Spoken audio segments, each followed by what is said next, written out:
I never thought I would be the kind of woman who would miss the signs. I believed I was observant, emotionally intelligent, aware of my relationship. I believed love was built on trust, and trust, once established, did not need constant verification. That was my mistake. Because betrayal rarely arrives as a sudden explosion, it creeps in quietly, disguised as stress, distance, distraction. Looking back now, the warnings were there.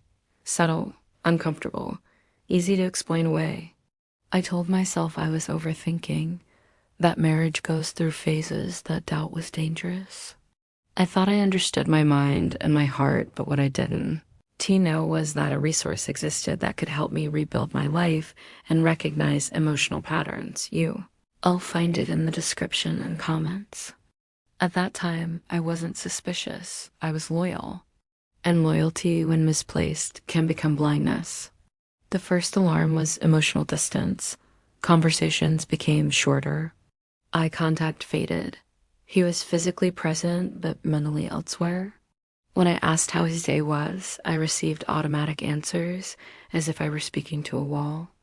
I told myself he was tired.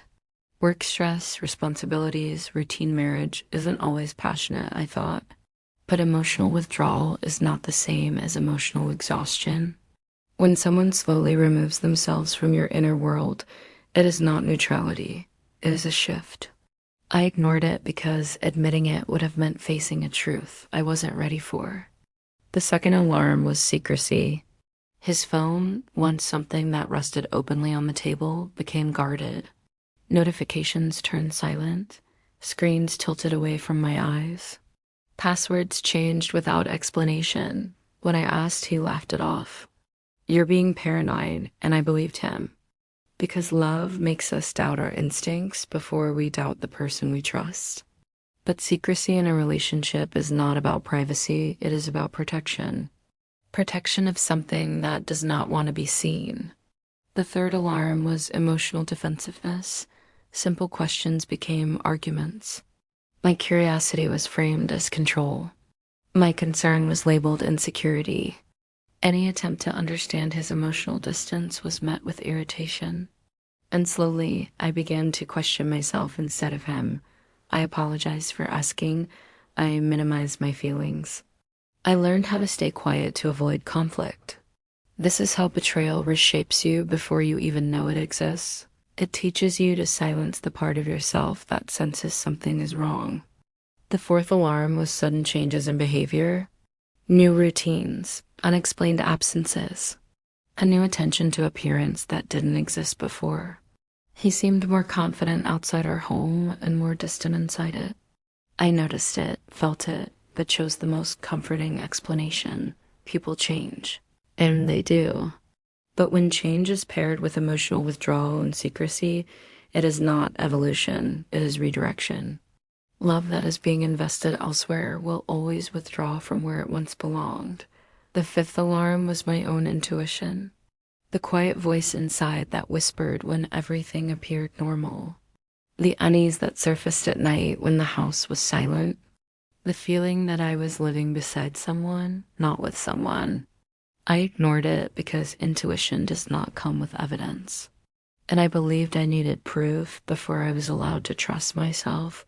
But the body knows before the mind is ready.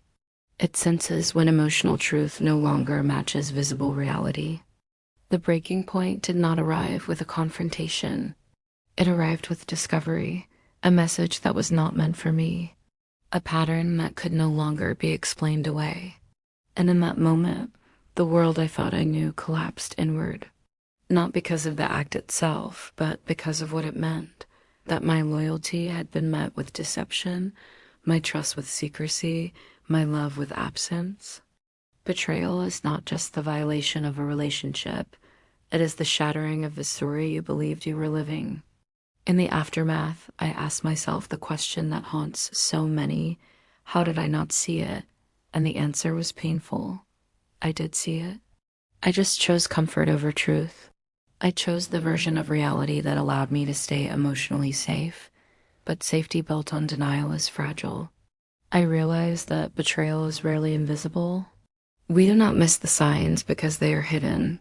We miss them because accepting them would force us to change something we are not ready to lose. Rebuilding did not mean becoming colder or suspicious of everyone. It meant returning to myself, to my instincts, to my boundaries, to the part of me that had been slowly silenced in order to preserve a version of love that no longer existed. I learned that trust does not mean ignoring patterns. Love does not mean self-erasure, and loyalty should never require blindness. Healing was not about him. It was about reclaiming my emotional clarity and learning to listen to what my mind and body had been telling me all along.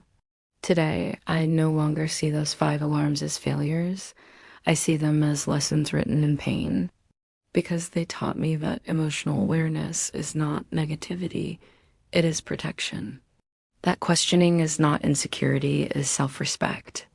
And that the most dangerous lies in a relationship are not the ones told out loud, but the ones we tell ourselves to avoid facing loss.